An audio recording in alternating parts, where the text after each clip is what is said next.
जय हिंद दोस्तों। आज हम लोग बात करने वाले हैं सर्कुलर 152 के ऊपर। सर्कुलर 152 मतलब वारसनामा और संस्था में आपको सभासद बना के लेने के लिए।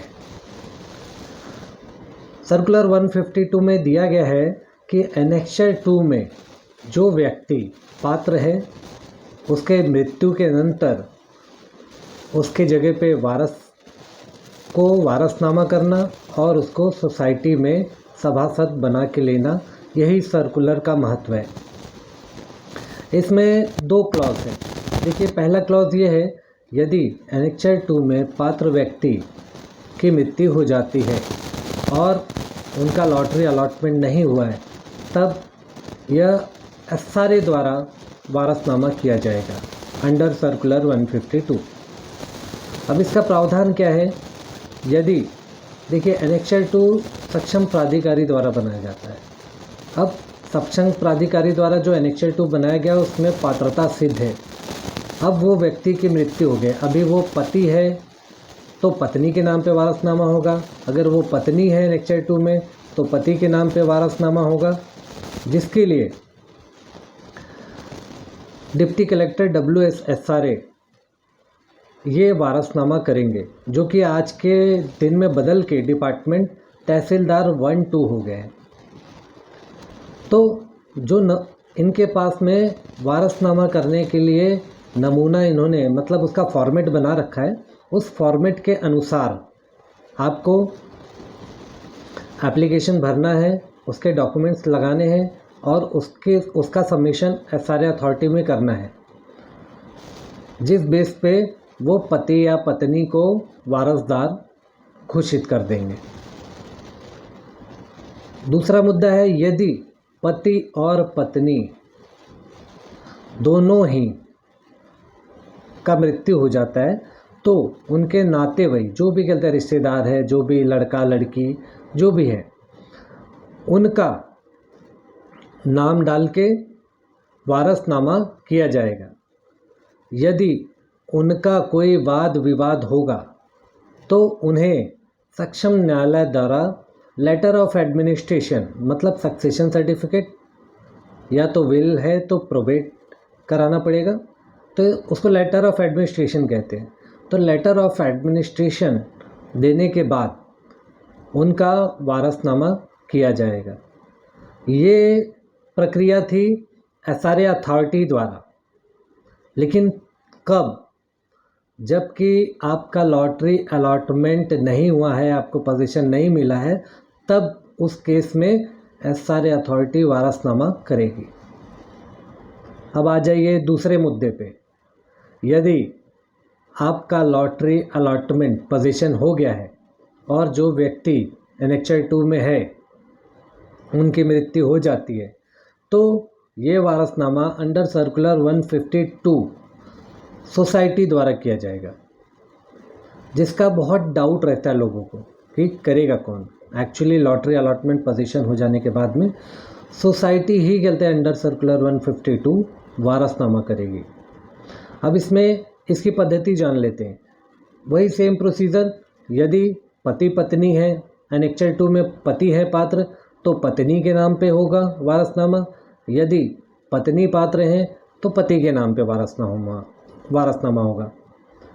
अब ये वारसनामा में जो भी कहते हैं कि सोसाइटी को जो डॉक्यूमेंटेशन करना है वो सोसाइटी एक्ट 1719 और सहकार का नियम पोर्ट नियम 32 के अनुसार उनके पास डॉक्यूमेंटेशन किया जाएगा। उनके पति या पत्नी को कहते हैं कि वारसदार घोषित करके उनको संस्था का सभासद ले लिया जाएगा और एसआरए अथॉरिटी को सूचित कर दिया जाएगा कि हमने इनको अपना संस्था का सभासद और वारसदार घोषित कर दिया है। फिर आइए दूसरी प्रक्रिया में, यदि पति पत्नी दोनों जन की मृत्यु हो जाती है तो जो उनके नाते वही जो रिश्तेदार लड़के, उनकी सदस्यता और वारसनामा करना है, तो ये भी अंडर सर्कुलर 152 ही होगा सोसाइटी द्वारा। इसमें प्रावधान ये है कि आपको सोसाइटी एक्ट 35, 36, 38, 39 के अंतर्गत डॉक्यूमेंटेशन करना पड़ेगा सोसाइटी से। और जब सोसाइटी से ये डॉक्यूमेंट आप सबमिशन करोगे तो सोसाइटी अपने एजीएम या तो उस पर एक रिसोल्यूशन पास करके आपको सभासद और उस मृत्यु हुए गलते के व्यक्ति के वारसदार घोषित करेंगे। और इसकी सूचना, ये सब करने के बाद में इसकी सूचना एसआरए अथॉरिटी को सूचित कर देंगे कि हमने इनको अपना सभासद और व्यक्ति का वारसदार स्वीकार कर लिया है। ये सर्कुलर 152 की कार्रवाई है। देखिए, इसमें लोगों को डाउट कहाँ पे आता है? लोगों को डाउट यहाँ पे आता है कि हमारा अगर कहते हैं वारसनामा करना है तो हमारा वारसनामा कौन करेगा? तो यहाँ पे क्लियर है, यदि लॉटरी अलॉटमेंट नहीं हुआ है तो एसआरए अथॉरिटी करेगी। यदि लॉटरी अलॉटमेंट हो चुका है तो आपकी सोसाइटी करेगी। और एसआरए करेगी तो उनके पास में उसका फॉर्मेट है, वो फॉर्मेट को भर के उसके डॉक्यूमेंटेशन कीजिए। वहाँ पे हियरिंग लगेगी। हियरिंग के बाद में वो आपको वारसनामा कहते के इशू करेंगे। और सेम कहते कि आपका सोसाइटी में जो भी डॉक्यूमेंटेशन है अंडर सेक्शंस आपको जमा करना है। उसके बाद में वो रिसोल्यूशन पास करेंगे और आपको घोषित करेंगे कि आप अब उनके व्यक्ति के वारसदार हो और उनके सभासद भी बनते हो। लोगों को बहुत डाउट है वारसनामा के बारे में, इसीलिए कैसा है, लोग भारी मात्रा में एसआरए अथॉरिटी में अप्रोच करते रहते हैं, जबकि सोसाइटी होने के बावजूद।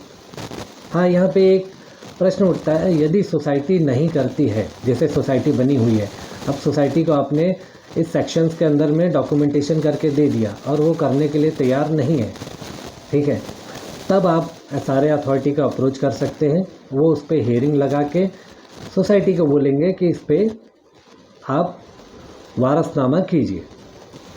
हाँ, इसमें ये बात देखने की है कि अगर रिश्तेदार, उसमें वाद विवाद चल रहा होगा, जब सोसाइटी में आप एप्लीकेशन कर रहे हैं, अगर इसमें कोई वाद विवाद होगा आपके प्रॉपर्टी से रिलेटेड, कोई डिस्प्यूट होगा आपके वारसनामा से रिलेटेड, तो सोसाइटी आपसे लेटर ऑफ एडमिनिस्ट्रेशन मांग सकती है, ठीक है।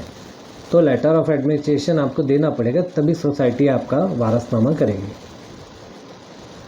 तो सर्कुलर 152 वारसनामा, जिसका बहुत संदेह रहता है लोगों को, क्या एसआरए अथॉरिटी का अप्रोच करें कि सोसाइटी को अप्रोच करें, तो सिंपल है कि लॉटरी अलॉटमेंट नहीं हुआ तो एसआरए अथॉरिटी, लॉटरी अलॉटमेंट हो गया तो आपकी सोसाइटी वारसनामा करके देगी। और यदि वारसनामा से रिलेटेड आपको कोई भी डाउट, कोई भी शक हो, कोई इन्फॉर्मेशन चाहते हैं, आप हमसे संपर्क कर सकते हैं। हम आपकी उचित से उचित मदद करेंगे। अगर आपको नहीं समझ में आता है तो हम आपका वारसनामा करवाने में भी मदद करेंगे। ऐसे ही आप हमारे साथ जुड़े रहें। हम आपको एसआरए के मुद्दे पे अवगत कराते रहेंगे। आपका कोई भी प्रश्न है, आप हमें कमेंट करिए, हमसे संपर्क कीजिए, हमसे जुड़े रहिए। ऐसे ही आपको एसआरए के मुद्दे पे हम अवगत कराते रहेंगे। चलिए विदा लेते हैं। जय हिंद, जय भारत।